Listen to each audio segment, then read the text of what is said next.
যে কোনো ব্যবসা শুরু করার পূর্বে ওই প্রোডাক্টটি সবথেকে কম দামে কোথায় পাওয়া যায়, কোন কোয়ালিটি সবথেকে বর্তমান সময়ে জনপ্রিয় বা কোন কোয়ালিটি সবচাইতে বেশি চলতেছে, দাম কেমন হইতে পারে, কোয়ালিটি কেমন থাকতে পারে, এই বিষয়ে জানা কিন্তু খুবই গুরুত্বপূর্ণ। কারণ এইসব বিষয় না জানলে কিন্তু বর্তমান সময়ে আপনি মার্কেটে টিকে থাকতে আপনার কষ্ট হবে। তাই এইসব বিষয় সবসময় আপনার খেয়াল রাখতে হবে।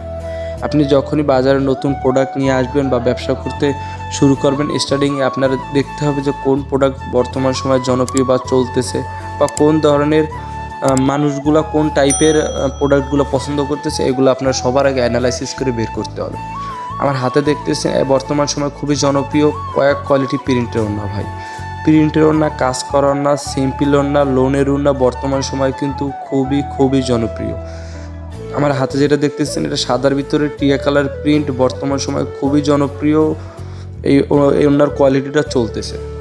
সবসময় আপনার নিত্য নতুন প্রোডাক্ট, নিত্য নতুন ওড়না, হিজাব সম্পর্কে ধারণা সহকারে আপনার প্রোডাক্ট বা আপনার ব্যবসার দিকে খেয়াল রেখে নিত্য নতুন প্রোডাক্টগুলো উঠাইতে হবে। কারণ কাস্টমারের চাহিদা অনুযায়ী আপনি প্রোডাক্ট না দিতে পারেন, ওই কাস্টমার কিন্তু আপনার কাছে আর আসবে না।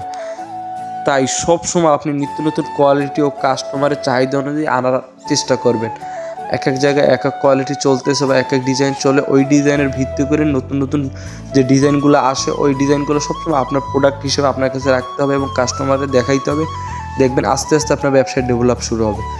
যে কোনো ব্যবসা শুরু করার পূর্বেই আপনার ধৈর্য ধরতেই হবে ভাই। ধৈর্য ধরতে আপনার আস্তে আস্তে সফলতার কাছাকাছি আপনি পৌঁছাবেন ভাই। কোনো কিছু মানে আপনি আসলেই দাঁড়াইতে পারবেন বা প্রোডাক্টটা সফলতা পাবেন, বিষয়টা এমন না। আপনার ধৈর্য, আপনার মেধা, আপনার কাজ দিয়ে আপনার আশেপাশের মানুষ কোন ধরনের প্রোডাক্ট চায়, কোন কোয়ালিটির চায়, এই ধরনের অ্যানালাইসিস করে আপনার মার্কেটে ওই ধরনের প্রোডাক্ট উঠাইলে আপনি মার্কেটে টিকে থাকতে পারবেন। তাই সবসময় আপনার খেয়াল রাখতে হবে নিত্য নতুন প্রোডাক্টের দিকে, যে বর্তমান সময় কী চলতেছে, দামটা কেমন হতে পারে। কম দামের ভিতরে সবথেকে ভালো জিনিসগুলো কম দামের ভিতরে কম যদি আপনার কাস্টমার আপনি প্রোভাইড করতে পারেন, তো আপনি মার্কেটে সফলতা হইতে পারবেন। তাই সবসময় খেয়াল রাখতে হবে কম দামের ভিতরে ভালো কোয়ালিটি কাস্টমারে কীভাবে দেওয়া যায়। এইটা খেয়াল রাখলেই আপনি মোটামুটি আপনার প্রোডাক্টের দিকে আগাই থাকতে পারবেন এবং আপনার আশেপাশের দোকান থেকে আপনি আগাই থাকতে পারবেন। নিত্য নতুন কোয়ালিটি, নিত্য নতুন ডিজাইন দেখার জন্য বা ওনার কোয়ালিটির দাম কেমন, কোয়ালিটি জানার জন্য আমাদের চ্যানেলের সাথে থাকতে পারেন। আমরা সবসময় নিত্য নতুন কোয়ালিটি নিয়ে আসি। তো সবাই ভালো থাকবেন, আজকে এই পর্যন্ত।